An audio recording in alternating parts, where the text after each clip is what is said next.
जो खेल अभी दबे छिपे या फिर किसी बहाने से चल रहा था, किसी दूसरे के कंधे पर रखकर बंदूक चलाई जा रही थी, अब वो खुल गया है।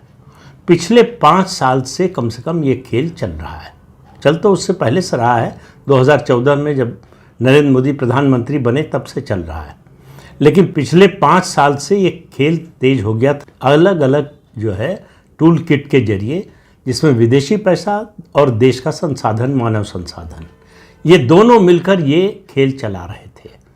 अब जब उन्होंने देखा श्रीलंका में क्या हुआ, उन्होंने देखा उसके बाद कि बांग्लादेश में क्या हुआ और नेपाल में क्या हुआ, तो इनकी उम्मीदें जो है वो जोर मारने लगी और इनको लगा कि भारत में भी ये किया जा सकता है। तो इसके लिए जो मैंने पिछले वीडियो में कहा था कि लद्दाख को चुना गया, जो सबसे सुरक्षा की दृष्टि से वल्नरेबल है, सबसे संवेदनशील है, वहाँ से शुरुआत की। और शुरुआत के लिए उनको बहाने की ज़रूरत थी, जो बहाना मिल नहीं रहा था, तो उसको क्रिएट किया। लद्दाख में आपको मालूम है कि 5 अगस्त 2019 को जब जम्मू कश्मीर का पुनर्गठन हुआ राज्य का, और जम्मू और कश्मीर को यूनियन टेरिटरी विधानसभा के साथ और लद्दाख को यूनियन टेरिटरी बिना विधानसभा के बना दिया गया। उसके बाद से लद्दाख में एक वर्ग की मांग है, लेह लद्दाख में, कि हमको जो है स्टेटहुड का दर्जा दिया जाए या कम से कम विधानसभा दी जाए।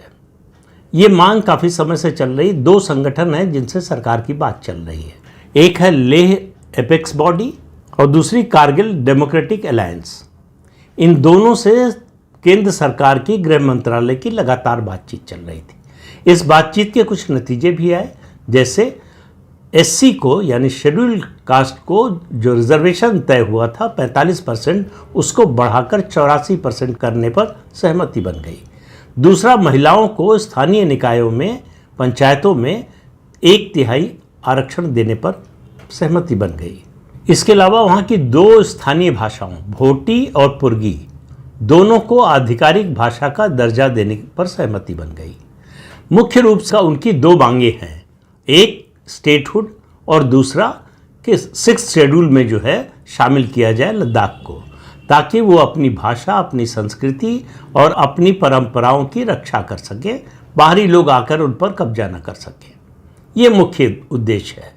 ये सब कुछ, सारा मामला बातचीत के जरिए हल हो सकता था। बातचीत हो रही थी। बातचीत की अगली तारीख तय हुई थी 6 अक्टूबर। तो ये जो सोनम वांगचुक है, मैं कहता हूं कि सरकार इसके बारे में पिछले 11 साल से सोई हुई थी।